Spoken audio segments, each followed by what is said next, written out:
Selamat malam para netizen dimanapun kita berada, salam inspirasi bagi kita semua. Ya, menarik begitu terkait dengan pemakzulan Jokowi ya. Ini lakukan pengkhianatan konstitusi ya, PHI dorong pemakzulan Jokowi ya. Pemakzulan ini menggembah hari ini begitu. Akankah Pak Jokowi begitu kan bisa mundur, bisa people power atau bisa dilengserkan begitu kan. Ini banyak sekali ya cerita-cerita dari yang lain ke yang lain begitu kan. Saya hanya ingin menangkap dari perbincangan teman-teman bahwa persoalan-persoalan seperti yang dilakukan Pak Jokowi seolah-olah ada ambisi yang sangat luar biasa begitu. Ada apa begitu kan ya. Maka sehingga ya hak angket sudah bergulir ya, memanas di DPR begitu kan. Pemakzulan semakin merajalela ya, menggema ya, people power menggema sana sini. Bukan tidak mungkin ketika partai-partai ini bergabung di situ untuk bisa melakukan pemakzulan, boleh-boleh aja begitu kan, dalam artian bahwa bisa saja mereka dilakukan begitu. Tapi kalau masih yang kita hadapi misalnya tidak ada kasus apapun, ya sebenarnya itu tidak boleh begitu kan. Karena kasus ini yang kita hadapi, coba bayangkan begitu, kasus dari meloloskan si Gibran di MK masih bergulir dan memanas begitu. Bisa saja ada pemakzulan yang sangat luar biasa di situ begitu.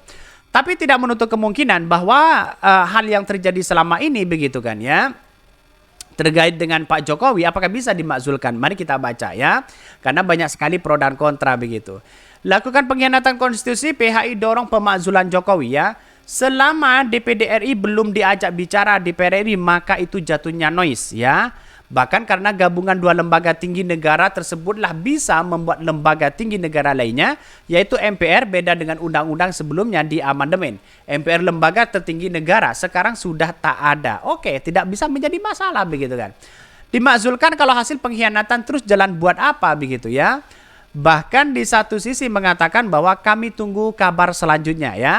Mungkin banyak barisan sakit hati pendukung Amin yang ngobrol yang nongol jelang pemilu. Daftar panjang orang-orang yang tidak bisa eksis selama Jokowi berkuasa.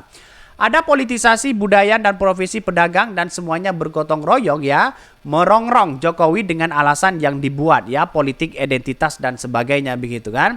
Ini banyak sekali yang kemudian menuduhkan seperti itu begitu. Tapi saya rasa bahwa apa yang terjadi selama ini benar-benar ya di luar dugaan mereka begitu kan.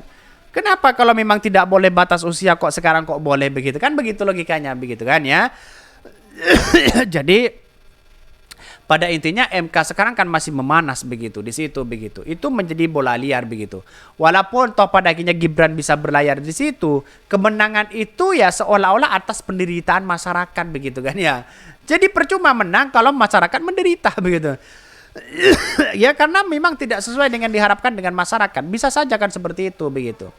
Jadi artinya apa? Artinya selama ini bahwa demokrasi yang kita lihat hari ini sudah tidak ada sebenarnya begitu kan ya. Kebebasan berpendapat di situ sudah mulai agak dihilangkan di situ begitu. Tapi pada hakikatnya kalau masyarakat itu bersatu, insya Allah ada bisa begitu kan ya.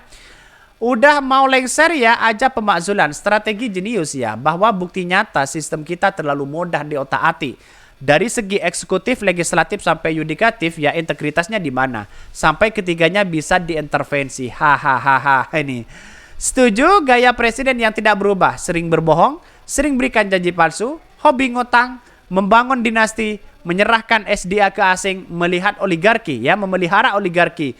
Korupsi penguasa makin berjalan. Ini komentar-komentar dari ya Said Didu di situ begitu. Tetapi saya menganggap bahwa persoalan-persoalan seperti ini kan harus benar-benar ya diselesaikan begitu kan.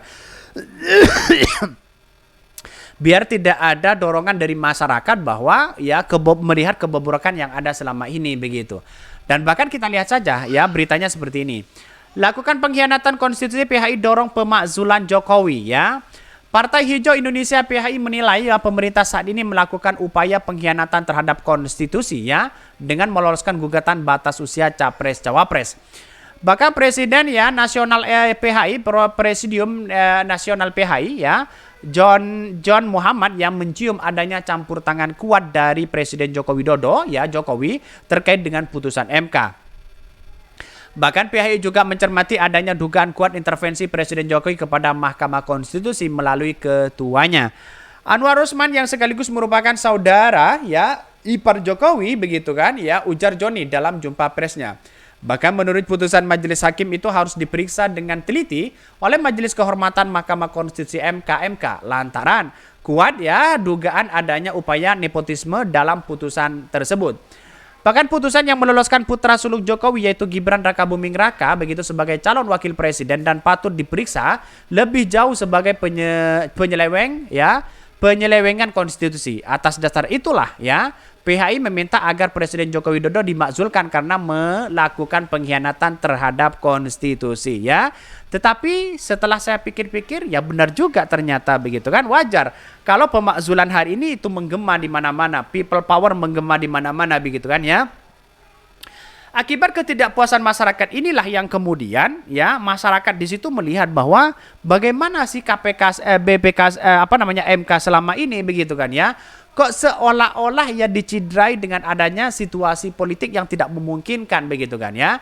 Dalam artian bahwa ya kalau memang tidak boleh ya tidak boleh, kenapa harus memaksakan di situ begitu kan ya. Nanti akan berbondong-bondong di situ begitu. Digugat lagi, ganti lagi, digugat lagi, ganti lagi begitu kan. Sering itu terjadi begitu kan. Dan pada intinya adalah kalau saya melihat dengan analisis begitu kan ya yang ada selama ini bahwa memang ada terjadi sesuatu yang dimainkan oleh MK di situ begitu, dan bahkan putusannya itu begitu kan tidak ditandatangani oleh si Almas, oleh si penggugat di situ begitu. Nah, lalu dibawa kemana begitu kan ya. Dan pada akhirnya apa yang terjadi? Banyak muncul spekulasi di situ begitu ya. Bahkan ya ada yang mengatakan ya praktek ini dapat dianggap sebagai pengkhianatan konstitusi, memiliki konsekuensi hukum yang serius, pemakzulan tandasnya begitu kan. Ini sangat ngeri-ngeri sedap begitu kan kalau ada pemakzulan di akhir-akhir detik jabatan masa Pak Jokowi begitu kan ya. Orang akan menganggap bahwa wah ya ternyata bisa saja suul khotimah begitu kan ya dalam kebijakan-kebijakan yang ada selama ini begitu. Tetapi saya melihat bahwa kekuatan ini tidak mungkinlah karena pada hakikatnya begini. MK itu punya kekuatan yang mutlak di situ begitu. Tidak bisa digugat, tidak bisa dibantah siapapun begitu kan. Kalau kode etik bisa saja begitu. Karena inilah yang kemudian menjijikal bakal sebagai kunci alat begitu kan ya kepada si MK begitu yang kemudian bisa mengunci semuanya begitu kan. Masyarakat membatasan di sini ya tidak perlu dipikirkan itu begitu kan ya. Karena tidak ada regulasi yang kemudian ya mengatur terkait dengan bantahan atau revisi dan sebagainya begitu. Karena keputusan itu bersifat mutlak di situ, itu yang menjadi kelemahan kita begitu kan. Oke, mungkin itu yang kami sampaikan. Tonton terus channel Hodari Podcast Rakyat ini karena ada berita-berita menarik dan viral setiap harinya. Salam para netizen, salam inspirasi bagi kita semua. Jangan lupa di subscribe ke YouTube Hodari Podcast Rakyat.